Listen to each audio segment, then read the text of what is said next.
Bonjour à tous, c'est Quentin D. Je suis vraiment ravi et émerveillé de vous accueillir aujourd'hui pour un tout nouveau interview secret. Alors aujourd'hui, je vais vous présenter une grande artiste exceptionnelle, tout en couleur, tout de belle, vêtue, maquillée. J'aimerais que tu commences déjà par te présenter et nous expliquer quelle est ta place dans ce milieu artistique et qu'est-ce que tu fais comme spectacle, qu'est-ce que tu nous proposes? Alors moi je suis artiste multipasse. Donc voilà, j'ai débuté à l'époque du cabaret transformiste, dans le milieu transformiste, et j'ai fait mes armes là-dedans en fait. Et du coup j'ai fait pas mal de transformations dans les débuts. Ensuite ça m'a pas suffi, donc j'ai voulu faire un petit peu des numéros de composition. Et étant très fan de Prince, voilà. J'ai justement aujourd'hui revêtu mon costume de Prince rien que pour toi. Waouh. Du coup j'ai monté pas mal de numéros sur les musiques de Prince et voilà, parce que je suis très inspirée par lui depuis toujours dans ma carrière. Ça a été un personnage phare dans toutes mes créations. Donc au niveau de tes spectacles, c'est de la danse. Je sais aussi que tu fais du tribal fusion. J'aimerais que tu m'expliques qu'est-ce que c'est. Alors du cabaret je suis passée à la tribal fusion parce que c'est une danse qui m'a énormément séduite. C'est en fait une danse ethnique qui arrive des États-Unis. En fait, ça a été créé dans les années 60. C'est des nanas qui étaient un peu trop percées, tatouées pour résumer et tout ça, qui étaient un peu virées des académies. Et du coup, elles ont décidé de fusionner toutes leurs danses et d'en faire une danse qui s'appelle la tribal. Voilà. Donc, alors vous pouvez trouver des infos sur le net là-dessus, beaucoup plus détaillées, mais voilà. Et c'est ce qui m'a séduit en fait, c'est ce mélange de cultures qui ont fait que voilà quoi. C'est la seule discipline de danse à laquelle je suis arrivée à me tenir vraiment. Voilà, et c'est la discipline que je préfère quoi. Par rapport à tout cet univers artistique, à toutes tes performances, quel est ton style, quel est ton... Donc tu m'as dit tu adores Prince et tu as un style steampunk aussi aujourd'hui et du coup j'aimerais savoir voilà quel est ton univers dans lequel tu évolues. Alors mon univers favori c'est quand même un petit peu j'aime beaucoup le gore, j'aime beaucoup les univers alternatifs, j'adore tout ce qui est bondage, suspension, tout ça.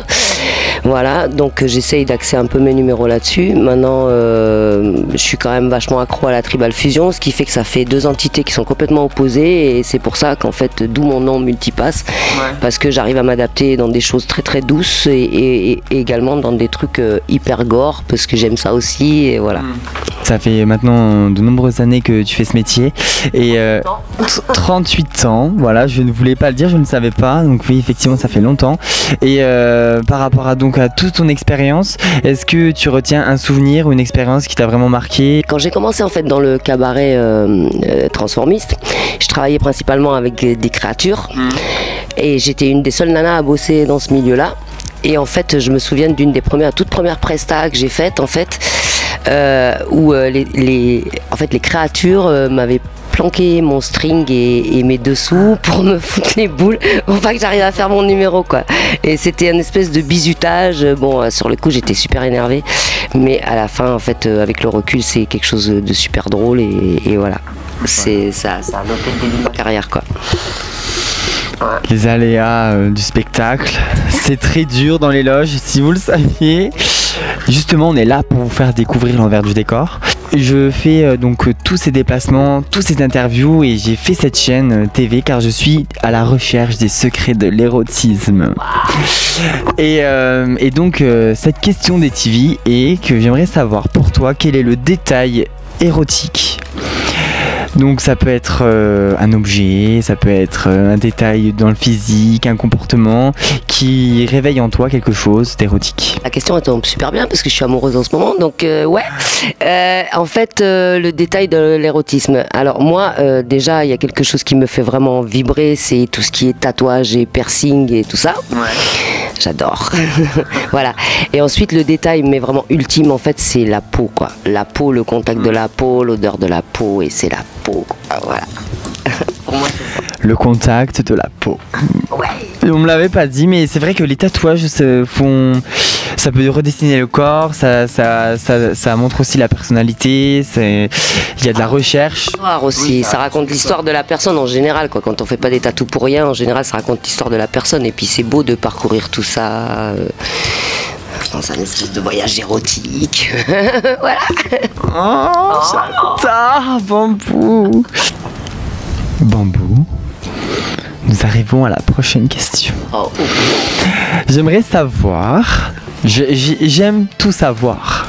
Est-ce que tu as des shows en préparation ou est-ce que tu as d'autres vues pour l'avenir? Alors oui, alors étant donné que je suis plus ou moins en fin de carrière, on va dire, au niveau du spectacle, je compte encore rester un petit peu sur scène. Mais là, je suis partie sur un projet tattoo, déjà dans un premier temps. Et étant donné que je travaille un petit peu ma voix au niveau soul, parce que j'adore la soul, je suis en projet avec un groupe pour monter un répertoire de soul music et un petit peu reggae. Voilà. Très bien. Et du coup, tu vas apprendre à tatouer? Oui. J'ai déjà passé mon hygiène et salubrité, merci la France.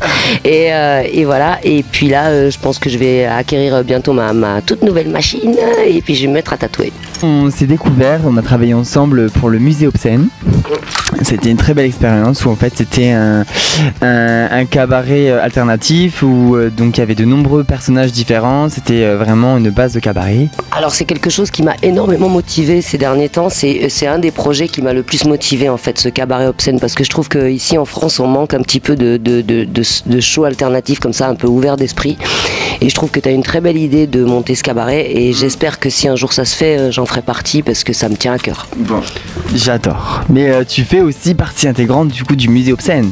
On a fait les premières dates cet été où on était du coup en version cabaret et on le fait aussi en soirée. Voilà, donc c'était le musée Obscène. Vous pouvez découvrir aussi tous les liens dans l'article. Et en parlant de liens et de retrouver tout ça, j'aimerais savoir où est-ce qu'on peut te retrouver? Sur Facebook Alors principalement sur Facebook parce que je suis beaucoup sur Facebook. Après je suis un petit peu sur Instagram. Ouais. Voilà, mais bon, via Facebook on peut me trouver. Si on me cherche, en fait on me trouve. Il faut juste me chercher un petit peu. Je sais que tu fais de nombreuses photos. Tu as toujours fait un petit peu de photos et j'aimerais que tu me parles un petit peu de ça du coup parce que c'est aussi pour mettre en avant ton travail mais c'est aussi artistique. Oui, bah alors j'adore le travail des photographes et notamment Caro, on est dans son atelier ici, elle a fait beaucoup de photos pour toi, elle a fait des photos pour moi et tout. Et j'aime bien ce travail de photos, même de vidéos, j'ai participé à des clips aussi pour des gars qui font du rap, etc.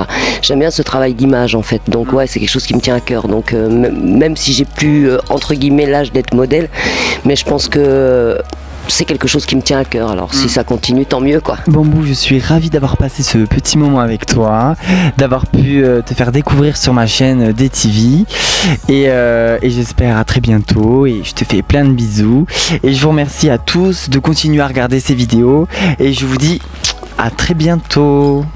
Bisous Bambou. Bisous Quentin, merci beaucoup. À très bientôt.